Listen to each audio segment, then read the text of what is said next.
नमस्कार, शुभ बिहानी। शरीरको इम्युन सिस्टम स्ट्रङ गर्ने, शरीरको रोग प्रतिरोधात्मक क्षमता बलियो बनाउने नयाँ विषयलाई लिएरै हामीहरू सबै सँगै जोडिएका छौँ। आजको यो बिहानीमा यहाँहरूलाई फेरि हार्दिक स्वागत छ। हाम्रो शरीरको इम्युनिटी बढाउने आजको नयाँ विषय रहेको छ हाम्रो शरीरमा भएको हर्मोन्स, हाम्रो शरीरमा रहेका रसहरू जसले हाम्रो शरीरमा राम्रो र नराम्रो काम गरिरहेका हुन्छन्। नराम्रो काम गर्नेलाई तनाव दिने हर्मोन भनिन्छ, अङ्ग्रेजीमा स्ट्रेस हर्मोन भनिन्छ त्यसलाई। स्ट्रेस हर्मोनमा विशेष गरेर हामीले एड्रेनलिन र कर्टिसोललाई लिएका छौँ। एड्रेनलिन भनेको यस्तो तत्त्व हो जुन शरीरमा हामीलाई कहीँ कुनै कुराबाट, कुनै विशेष वस्तुबाट अथवा परिस्थितिबाट भाग्नु पर्यो भने शरीरमा त्यो ठ्याक्कै सर आउँछ, सर्ज हुन्छ, त्यसलाई एड्रेनलिन रस भनिन्छ। अनि फेरि त्यसपछि हाम्रो शरीरमा कर्टिसोल बिल्डअप भएर तागत भएपछि हामी त्यो तनावले एकदमसँग दौडिन्छौँ। त्यो सबै शक्ति लिएर हामी एकदमसँग दौडिन्छौँ र कुनै पनि परिस्थितिबाट बच्थ्यौँ। परापूर्व कालमा हाम्रा पिता पुर्खाहरू ढुङ्गे युगमा जुन बेला हामीसँग हात हतियार थिएन र जनावरहरूसँग, बाघ भालुहरूसँग जङ्गलमा बस्दा बच्नु पर्थ्यो। हाम्रो मस्तिष्कमा रहेको एमिग्डाला भन्ने हुन्छ, त्यसले पर्सिभ गर्थ्यो कुनै पनि कुरा देखेपछि भागो, रन भनेपछि अनि हामी त्यो रन मोडमा दौडिनको लागि यो सबै हाम्रो जीवन बचाउनको लागि आउने हर्मोनहरू थिए।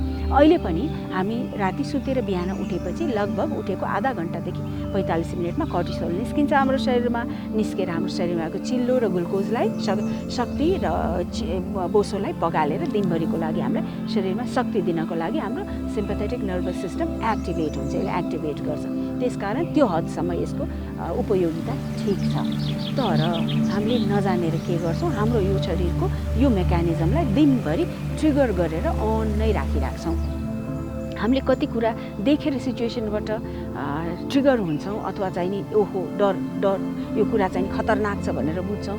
ठिक छ, त्यो पनि हामीले कन्ट्रोल गर्न सक्दैनौँ। तर कति कुरा नबुझ्नाले पनि, पर्सिभ जुन मस्तिष्कले कति कुरा नबुझ्नाले अथवा गलत बुझ्नाले, एउटा डोरीलाई सर्प देख्नाले पनि हामी यसै तर्सिरहेका हुन्छौँ।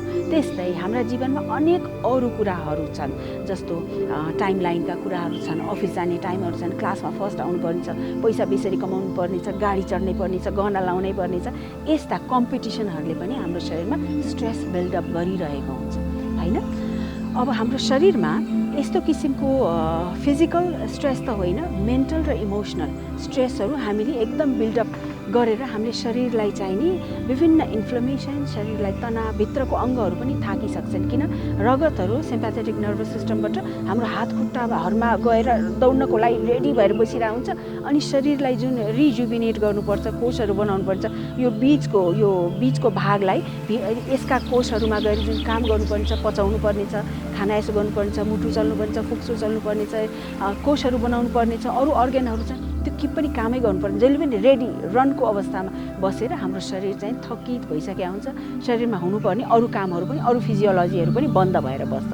एकदम आँखा ठुल्ठुलो हुने, खल्ती पसिना आउने, मुटु डुकडुक हुने, सास एकदम फास्ट हुने, पाल्पिटेसन बढ्ने, अनि त्यसपछि एकदम मुखहरू सुक्खा हुने, डरले मुखै सुक्खा भयो भनिन्छ नि। त्यस्तो अवस्थामा बस्दाखेरिमा रगतहरू चाहिँ नि हाम्रो कहाँबाट कसरी यो शरीरलाई भगाउने र बचाउने, होइन?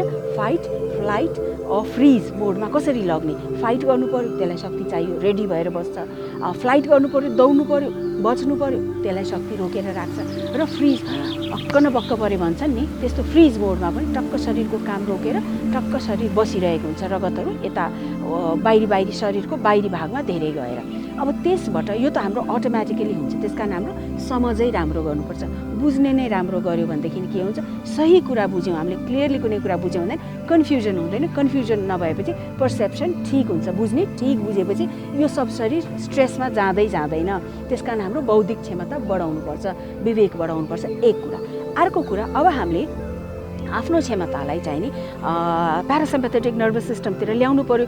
यस्तो तरिकाले हामी बाँच्नु पर्यो कि हाम्रो शरीरमा सबै पाचनका कामहरू शरीरमा निस्किने सही रसहरू निस्केर हाम्रो शरीरलाई भएको क्षमता अप्टिमाइज गरोस्, कोषहरू एकदम धेरै रिजुभिनेट हुन्, माइक्रोकन्ड्रियाले काम गर्न पाओस् होइन। हाम्रो यो शक्ति जुन निस्किन्छ शरीरबाट त्यसलाई हामीले सही ठाउँमा लगाउनु पर्यो नि त होइन।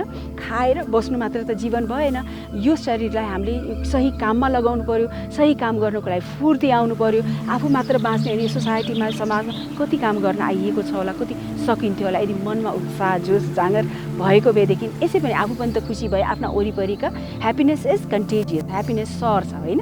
त्यसका यो कन्टेजियस डिजिजलाई हामीले सार्नु पर्यो, अरूलाई पनि खुसी बनाउनु पर्यो।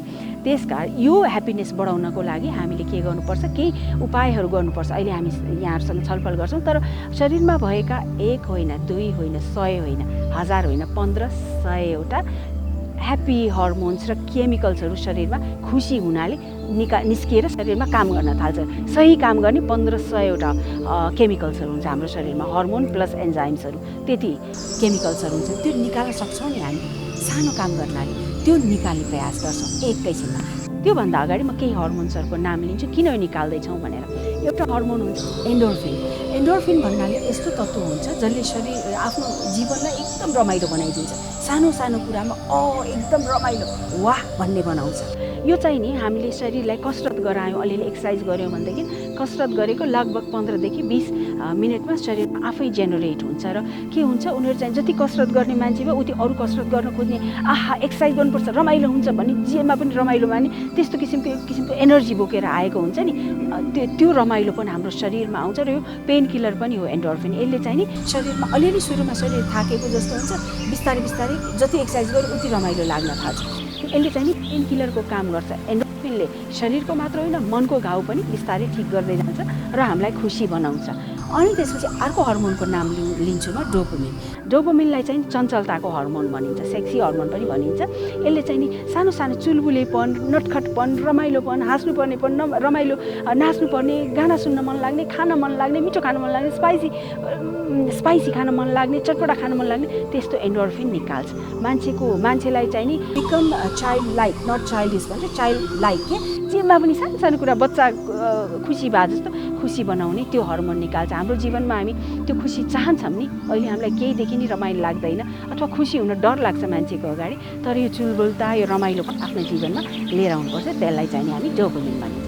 अर्को हुन्छ सेरोटोनिन भन्ने हुन्छ। सेरोटोनिन के हुन्छ, बाफले त्यसले हाम्रो जीवनमा आत्मविश्वास, जोस, जाँगर, फुर्ती त्यो सब लिएर आउँछ। आत्मविश्वास नभए मान्छेले के गर्छ, माखो पनि मार्दैन, झिँगा पनि मार्न सक्दैन, आँटै छैन, साहसै छैन, जे गर्न लाग्यो डर लाग्छ।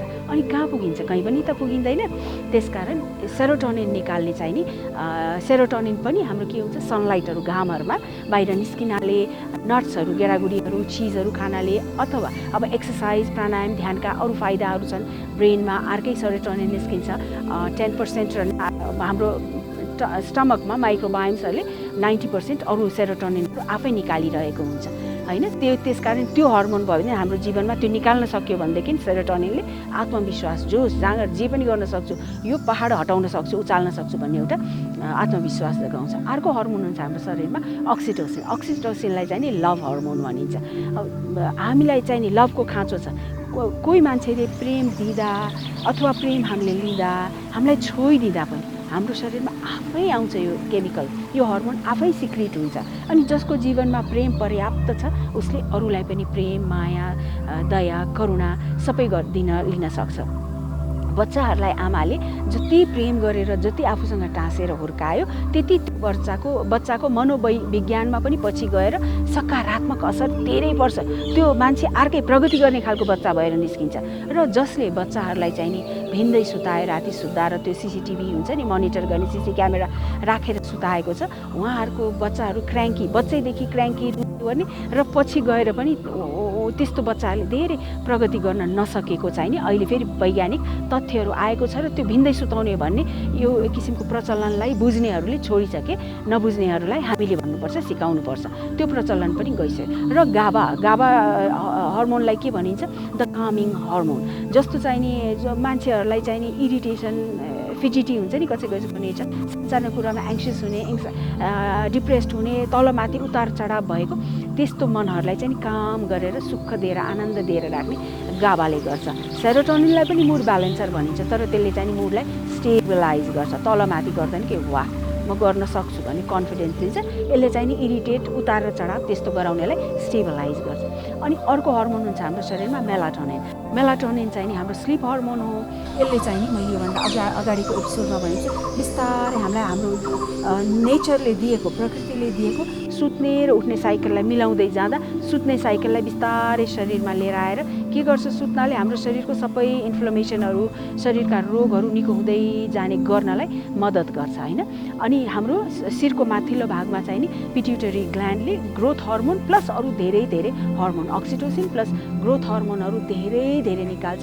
ग्रोथ हर्मोनले के गर्छ, हामीलाई युथ हर्मोन भनिन्छ, सधैँ चाहिँ अजाइल राख्ने, सधैँ चाहिँ नि हामीलाई यङ बनाएर राख्ने, बिग्रेको भत्केको हुनै नदिने, शरीरमा तन्दुरुस्ती फुर्ती दिने, कोषहरू बिग्रिएको छ त्यसलाई बनाउने, अरू बनाउने त्यसलाई रिपेयर गर्नुपर्छ गर्ने त्यस्ता ग्रोथ हर्मोनहरू सिक्रेट गर्छ।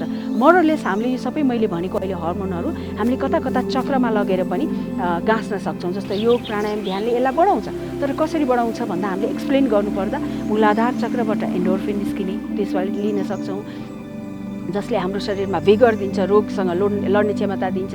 त्यस्तै चाहिँ नि हामीले स्वादिष्ठान चक्रमा गएर हामीले डोपामिन, जसले चाहिँ नि रस प्रधान छ, रमाइलो प्रधान छ यसलाई होइन, त्यो त्यसमा जोड्न सक्छौँ। अनि गएर नाभि क्षेत्रमा मणिपुर चक्रमा गएर हामीले चाहिँ नि सेरोटोनिन, जसले कन्फिडेन्स जोस जाँगर दिन्छ त्यसलाई जोड्न सक्छौँ। अनाहत चक्रमा लगेर हामीले अक्सिटोसिनलाई, प्रेमको हर्मोनलाई जोड्न सक्छौँ। अनि त्यस्तै हामीले थ्रोट चक्रमा लगेर हामीले यहाँ विशुद्धिमा लगेर गाभालाई जोड्छौँ। अनि त्यहाँबाट यहाँ हामीले यो आज्ञा चक्रमा लगेर चाहिँ हामीले मेलाटोनिन जोडी नै हाल्छौँ। थाहा छँदैछ पिनियल ग्ल्यान्डले, र माथि लगेर सहस्रार चक्रमा चाहिँ हामीले पिट्युटरी ग्ल्यान्डलाई जोड्छौँ र ग्रोथ हर्मोनहरूलाई जोड्छौँ। अब त्यसकारण यी सबै हर्मोनहरू छ हाम्रो शरीरमा, निकालौँ न, कति त गइरहेको हुन्छ हामीले नजानेर। त्यसकारण अरू धेरै उपायमध्ये अहिले हामी सानो एउटा प्र्याक्टिकल गरेर यो ह्याप्पी हर्मोनलाई निकाल्ने कोसिस गर्छौँ। यहाँहरू पनि मलाई साथ दिनु होला। आफ्नो आफ्नो ठाउँबाट उठौँ र हामी यसमा के गर्छौँ, ताली बजाउँछौँ, नाच्छौँ र खुट्टालाई जमिनमा ठोक्छौँ। के हुन्छ, खुट्टा ठोक्दा, हातलाई यसरी ठोक्दा यो हाम्रो स्पाइक्ड अर्ग्यान्सहरूबाट चाहिँ हाम्रो स्ट्रेस हर्मोनहरू पहिला रिलिज हुन्छ। बङ्गारा पनि गऱ्यो भनेदेखि यहाँबाट पनि के हुन्छ, स्ट्रेस हर्मोन्सहरू यहाँबाट पनि र खुट्टाका पौजाहरूबाट पनि निस्किन्छ। त्यसपछि यो हाम्रो बुढी औँलाहरू एङ्जाइटी र डिप्रेसन क्योर गर्छ। अनि त्यसपछि यो चोरी औँलाले ठोकिनाले फियरहरू जान्छ। यो बिचको औँला ठोकिनाले हाम्रो एङ्गरहरू, रिसहरू जान्छ। यो साइली औँला ठोकाउनाले हामीले हाम्रो मनमा भएको नैराश्यता, स्याडनेस त्यसलाई पठाउँछौँ र लास्टको यो औँला ठोकाउनाले हाम्रो म गर्न सक्दिनँ, म हुन सक्दैन भन्ने इन्फिरियोरिटी कम्प्लेक्सलाई यसले एड्रेस गर्छ। यो बुढी औँला मुनिको यो पाम्सहरूलाई ठोक्नाले के हुन्छ, हाम्रो फोक्सोको क्षमता बढ्छ र हाम्रो खुट्टाको यो भागलाई औँला मुनिको यो भागलाई ठोकाउनाले, अघिल्लो भाग ठोक्नाले के हुन्छ, हाम्रो फेरि लङ्सको क्षमता पनि बढ्छ। त्यसकारण यो हामीले एक किसिमको थेरापी पनि गर्छौँ, डिटक्स पनि गर्छौँ, सँगसँगै ह्याप्पिनेस पनि बढाउँछौँ र मजासँग नाच्छौँ। एकैछिन मलाई साथ दिनुहोस् है त, यहाँहरू पनि एकैछिन यो हातहरू, खुट्टाहरू, अब हाँसौँ त हामी मजासँग।